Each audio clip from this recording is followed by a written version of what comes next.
Bienvenue dans cette nouvelle édition de Non-Stop Info. Au sommaire, Claudine Razé-Mamandji, conseillère spéciale du président malgache, soupçonnée de corruption, a quitté la Grande Île. Elle est à Maurice pour des examens médicaux, un départ dénoncé par le syndicat des magistrats. C'était ce lundi le sommet extraordinaire de l'UEMOA, l'Union économique et monétaire ouest-africaine. À cette occasion, le président ivoirien Alassane Ouattara a défendu le franc CFA. Il a assuré que la monnaie ne serait pas dévaluée. Et le défi de l'alimentation en eau potable au Sénégal, le pays devrait se doter d'une usine de dessalement de l'eau de mer, un centre pour sécuriser l'approvisionnement, notamment de la capitale.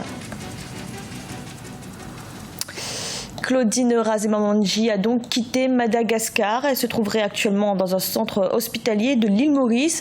Un départ que dénonce le syndicat des magistrats qui estime que la procédure d'autorisation n'a pas été respectée alors que la conseillère spéciale du président est poursuivie par la justice pour favoritisme dans l'attribution de marchés publics, détournement de fonds et blanchiment d'argent. Écoutez à ce propos James Ramarosuna, journaliste.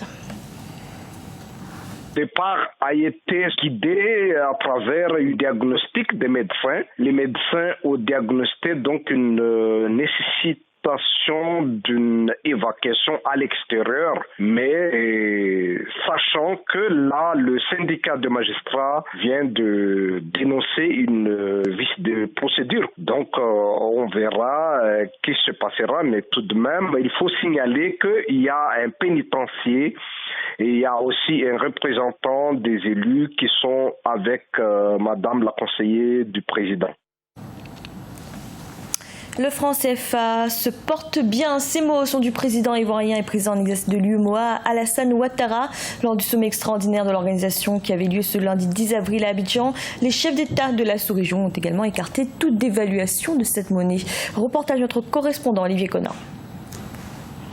Le franc CFA ne sera pas dévalué.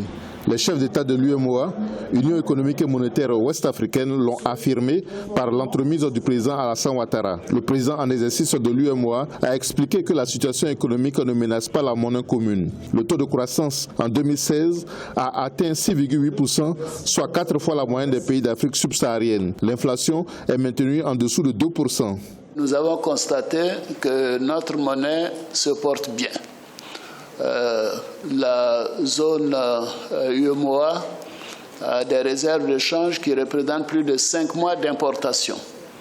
Alors que, en général, la règle retenue dans le monde entier est d'environ de 3 mois d'importation. Donc il faudrait que toutes les fantasmes et toutes les informations fallacieuses qui circulent sur la solidité et donc la pérennité de notre monnaie soient bien expliquées.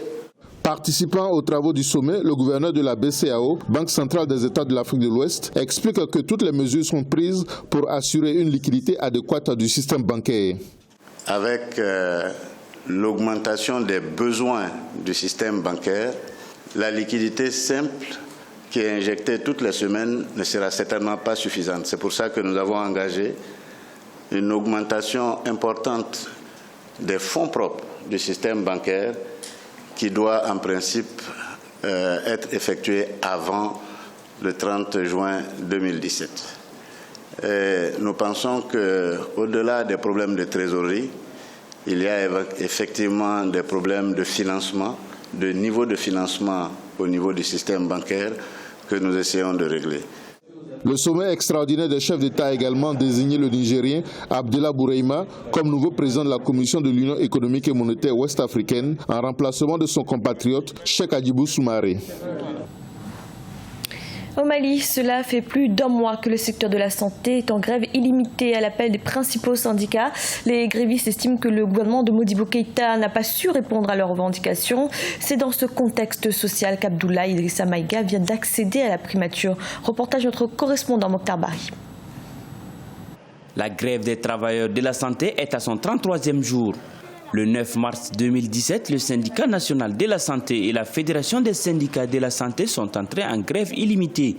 Leurs revendications principales sont, entre autres, l'augmentation substantielle des primes des fonctions spéciales et des gardes, l'octroi d'une prime de monture aux travailleurs socio-sanitaires et de la promotion familiale, la prise en charge à 100% des soins médicaux des travailleurs socio-sanitaires assujettis à l'assurance maladie obligatoire. Malgré les services minimums, la situation reste déplorable dans les centres de santé.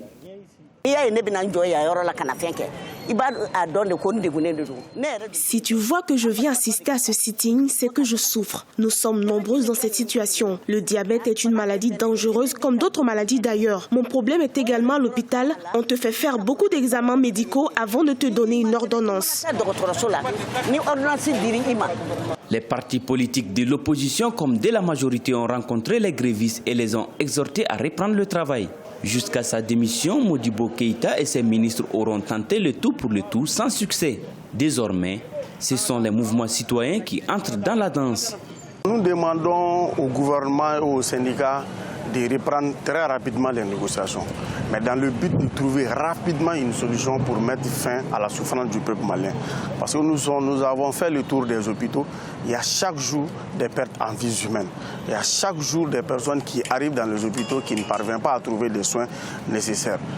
L'un des premiers chantiers du nouveau Premier ministre Abdoulaye Idrissa Maïga sera de renouer le dialogue avec les syndicats, mais aussi de trouver une solution afin de soulager les nombreux patients qui souffrent dans les hôpitaux.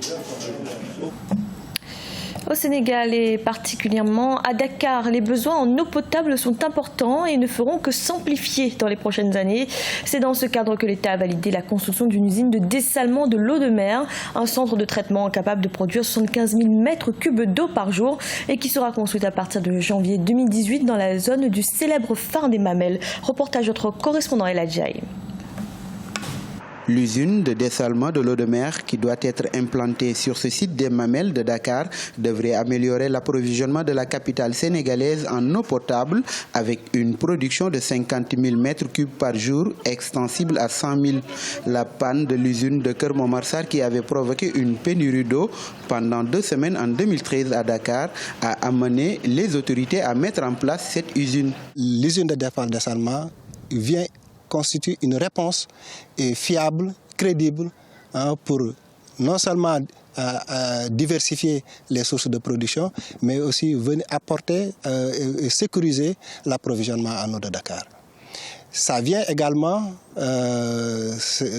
disons, conforter la stratégie aussi du ministère de la SONES de sauvegarder les ressources en eau souterraine qui sont surexploitées et qui subissent également des menaces de pollution. Le dessalement, selon les acteurs, est une option stratégique pour la sécurisation de l'approvisionnement en eau potable de la capitale. Une continuité du service même en cas de dysfonctionnement des usines du lac de Guiers et des forages du littoral. Cependant, pour certains, l'usine de dessalement d'eau de mer aux Mamelles aura un impact négatif sur les écosystèmes. Nous ne pouvons pas partager cet avis en raison de l'ensemble des études que nous avons eu à mener pour pouvoir circonscrire les impacts du projet. Ces études ont consisté d'abord, dans un premier temps, à faire des mesures sur une période d'1 année au niveau du milieu marin, pour relever la profondeur du milieu marin, la qualité de l'eau, les paramètres physico-chimiques, mais également les paramètres liés à la courantologie. La première usine de dessalement de l'eau de mer du Sénégal va coûter 135 milliards de francs CFA. Le démarrage des travaux est prévu au mois de janvier 2018 et la fin en 2021.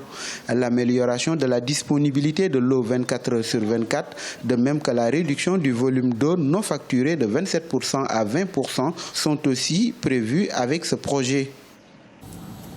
Ce journal a été réalisé par l'ensemble de la rédaction. Merci de l'avoir suivi. Retrouvez dans un instant une nouvelle édition de l'information.